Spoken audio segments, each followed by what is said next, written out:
यानंतर एक ब्रेकिंग बातमी येते। पुणे लोकसभा मतदारसंघाच्या निवडणुकीची काँग्रेसची जबाबदारी आता काँग्रेस पक्षश्रेष्ठींनी पृथ्वीराज चव्हाण यांच्यावर सोपवलेली आहे। आपण बघतोय मोहन जोशी यांना पुणे मतदारसंघामधून काँग्रेसने उमेदवारी दिलेली आहे। मात्र या मतदारसंघाची संपूर्ण जबाबदारी जी आहे ती माजी मुख्यमंत्री पृथ्वीराज चव्हाण यांच्यावर सोपवण्यात आली। अधिक माहिती घेऊयात, सागर कुलकर्णी आपले प्रतिनिधी आपल्या सोबत आहेत। सागर, पुणे लोकसभा मतदारसंघामध्ये शेवटपर्यंत उमेदवार कोण याची चर्चा सर्वाधिक होती। महाराष्ट्रातील सर्वात उशिरा जाहीर करण्यात आलेलं नाव उमेदवाराचं म्हणजे पुणे लोकसभा मतदारसंघातले मोहन जोशी आहेत।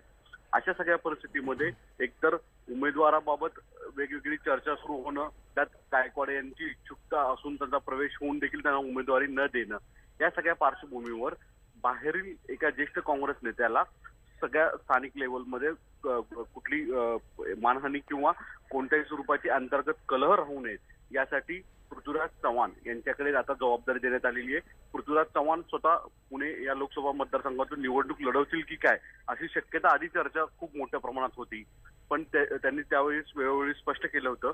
पण कुठे ना कुठेतरी आता पुढच्या काळामध्ये पृथ्वीराज चव्हाण हे काँग्रेस आणि राष्ट्रवादी काँग्रेसचे समन्वयक म्हणून भूमिका निभावतील आणि स्थानिक लेवलला जे काही अंतर्गत दोन्ही पक्षांमध्ये आघाडीमध्ये कुठे नाराजी कुठल्या नेत्याची असेल तर ती काढण्याची आणि स्ट्रॅटेजी रखण्याचं काम केलं जाईल असं सांगितलं गेलेलं आहे।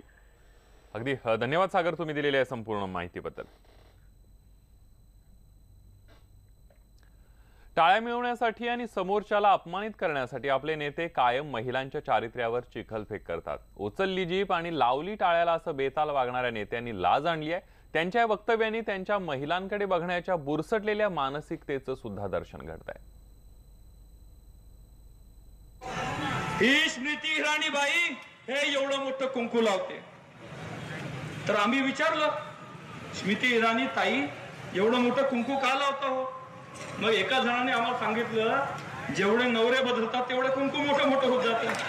बरोबर की नाही? देशाच्या एका महिला केंद्रीय मंत्र्यांविरोधात कवाडे पुत्राचं हे संतापजनक वक्तव्य सर्व महिलांचा अपमान करणार आहे। शिवाय त्यांच्या अकलेची कवाडं बंद झाल्याचंही द्योतक आहे।